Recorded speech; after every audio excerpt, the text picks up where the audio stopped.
This type of funding, $86 million, again, should not go towards educating people about gender and gender bias, educating people about their skin color, educating people about how they think unconsciously without knowing how they think.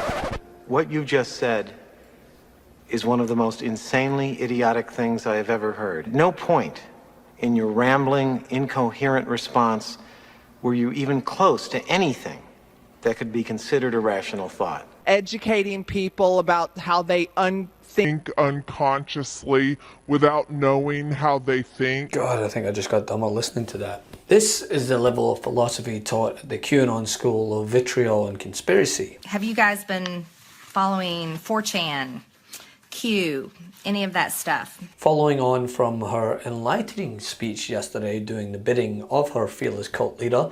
And it continues on.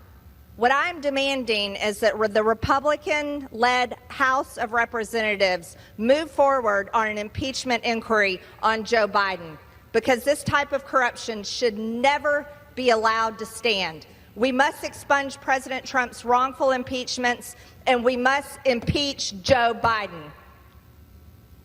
Marge took to the floor today to discuss military spending, during which I think she got lost, akin to the time she was forced to count outside her fingers and toes. And it resulted in, well, whatever this is. The United States overwhelmingly contributes more than our fair share to NATO for Europe's defense. And it's time for European countries to pay their dues.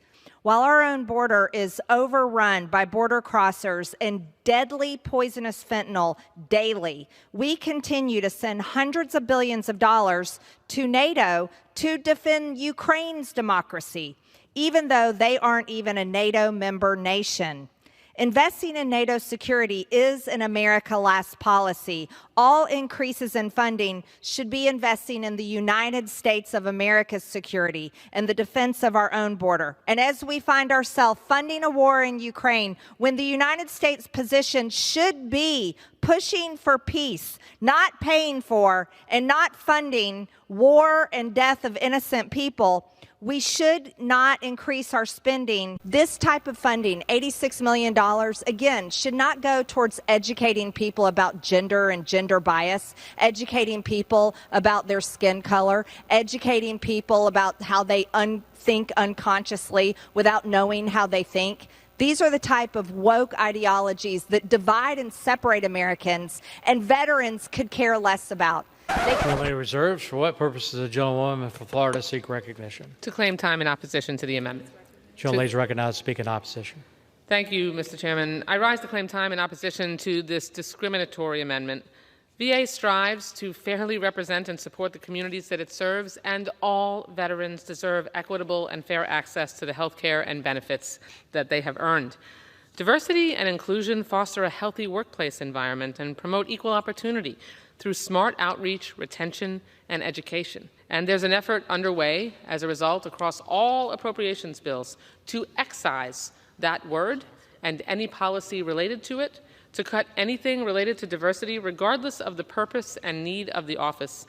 This is an inherently discriminatory, unfair, bigoted amendment, and I urge my colleagues to oppose it, and I reserve the balance of my time. In response to her incoherent rambling, veteran Democrat Jerry Connolly took to the floor to remind Marge of the last time she introduced a bill to oppose the U.S. assisting Ukraine. Thank you, Mr. Speaker. I rise today to ask the House to support my amendment number 33, which will cut the $73 million increase in funding for the NATO Security Investment Program.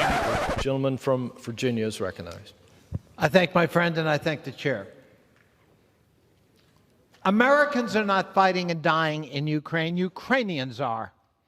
And all they ask of the great country they admire and they want to emulate is that we help with equipment and training. Putin benefits from this amendment. Putin, a sociopath who is engaged in the most depraved behavior in our lifetimes, killing innocent men and women, targeting hospitals, targeting schools, showing no restraint. This Congress must stand with Ukraine. This Congress can never be seen as Putin's enabler And that is what this amendment does. That's what's behind it. The author of this amendment has already said she wants to give zero to Ukraine. So we know the motivation behind the amendment. Let's reject it. Let's stand with Ukraine, and let's make sure Putin gets that message loud and strong with a forceful vote here on the floor of the House of Representatives. I yield back. That's not been the best week for Marge, as this came on the same day a resolution was introduced to censure her, 1 month after she was kicked out of the House Freedom Caucus by her very own party. A group of hardline conservatives with no shortage of firebrand members have now voted to kick out Congresswoman Marjorie Taylor Greene. A member of the House Freedom Caucus, Maryland Congressman Andy Harris, says that they booted her just before the end of last month. And before we tell you what did cross the line, this is the kind of stuff that did not with the House Freedom Caucus in the past. A so-called plane that crashed into the Pentagon. It's odd, there's never any evidence shown for a plane in the Pentagon. The Democrats are now controlled by the Jihad Squad, led by AOC, the little communist from New York City. January 6th was just a riot at the Capitol. And if you think about what our Declaration of Independence says, it says to overthrow tyrants. Before you ask, no, it was not the suggestion from 2018 that the wildfires in California were started because of Pacific Gas and Electric, the Rothschild Inc., and former California Governor Jerry Brown conspired to fire lasers from space. The breaking point for the House Freedom Caucus was apparently this heated exchange you see playing out here between Marjorie Taylor Greene and the other person, Colorado Congressman Lauren Boebert. Greene accused Boebert at this time, we are told from reporting later on, of copying her article of impeachment and reportedly called her a little bee. If there's one thing we know about Marjorie Taylor Greene, is just when you think she could not humiliate herself anymore, she outdoes herself. So be prepared for more to come. You see, this should never happen. The federal government should never be weaponized against the people and set up honeypots and traps to draw people in and actually take part in making these people commit crimes and then framing the people to set up a narrative against a president. It's wrong. And I believe that's what happened on January 6th. And I believe that there are many people that came into the Capitol on January 6th whose civil rights and liberties are being violated heavily. So the new majority has been constructed with votes of a lot of MAGA members, like Representative Greene, who told us in the Oversight Committee the other day that the major civil rights issue she sees in Washington today is the discriminatory mistreatment, not of Washingtonians, but of MAGA insurrectionists who are in jail for assaulting officers, interfering with a federal proceeding, and engaging in seditious conspiracy, which means conspiring to overthrow the government. Hey Meidas Mighty, love this report? Continue the conversation by following us on Instagram @MeidasTouch to keep up with the most important news of the day. What are you waiting for? Follow us now.